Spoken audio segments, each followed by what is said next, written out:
Good morning, folks. Monday the 3rd November here, and what we've had a weekend of terror, and yes, that's exactly what it is. It's terror. The media won't portray it like that because they're trying to keep things on the low down. They don't want the people of England kicking off. So in London, 3 stabbed last week, 1 man died. Over the weekend, that train terror attack, it was a terror attack. What does terror mean? Terror just means people being put in great fear or in dread. And the eyewitness stories coming out was that the bunch of people bunched themselves to the end of the carriage. Why the end of the carriage? Because there was no more carriages to run to, as a man was running about with a knife. Now, there was 2 men arrested for this and 1 was released. But again, it's a terror attack. And the media, the mainstream media that like to hide these things and try and play these things down, are going out of their way and putting out police statements to say it wasn't a terror attack. But it was. It was a terror attack. It was 1 man that put a group of people in fear and dreading for their life. Okay, so it was a terror attack, no matter how much to look at.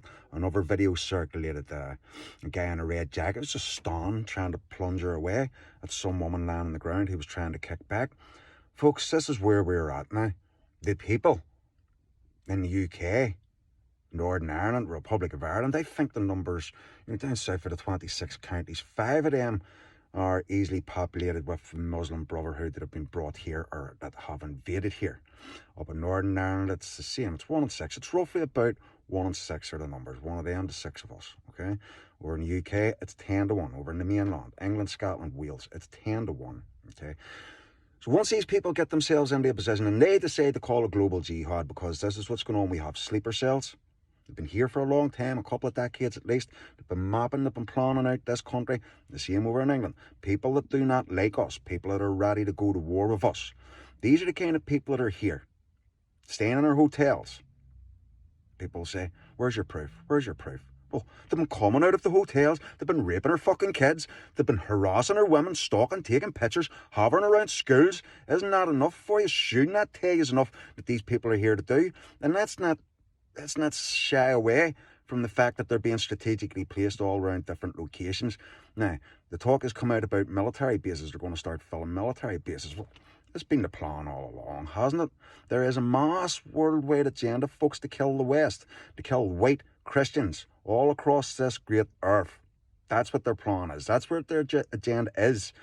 You know what I mean? The elders of Zion have planned this out a long time because us, Goyim, well, apparently we don't fit into their plans, their agenda of a way forward, which is just going to be, what is it? It's full of robots, Skynet, the maker chips, the market of base. This is all in their agenda. Central bank digital currency, the digital ID, that's just a wee precursor. That's just to get you wound up a bit, take your minds off other things that's going on, because nobody's really paying attention to here, folks. Nobody's really looking at the bigger picture. It's all going to stem down to the end of 2030, which is their agenda. Like I say, the elders of Zion have planned out this agenda 2030, which involves the organisations like the WEF, the WHO, the UN, the EU. Yeah, plenty more. Fabian Society. Just went out of my head there, but it's back again. Fabian Society. These are the things that you need to be looking into when you want to see what's going on here. Now, I've seen some pictures and videos about that people in certain communities and areas are starting to put the writing on the wall. And I'm not surprised. These people don't want to go to war, but we are at war with this government. Or let me rephrase that. This government is at war with us. And it doesn't matter what side that fence you come from. It's happening to us all. We're all going to be persecuted. And I'm not talking about persecuted through a justice system. I'm talking about persecuted for being non-believers in Muhammad. Okay, so when they come here and they impose their Sharia laws, they start trying to wingle their ways into our society, into our politics, as our politicians start to slip out. That's when you will see them really starting to kick in. But believe you me now, folks, there is a mass weighted agenda on here to kill the white Christians off this earth. We all need to start buckling down. It's our politicians who need to be held to account.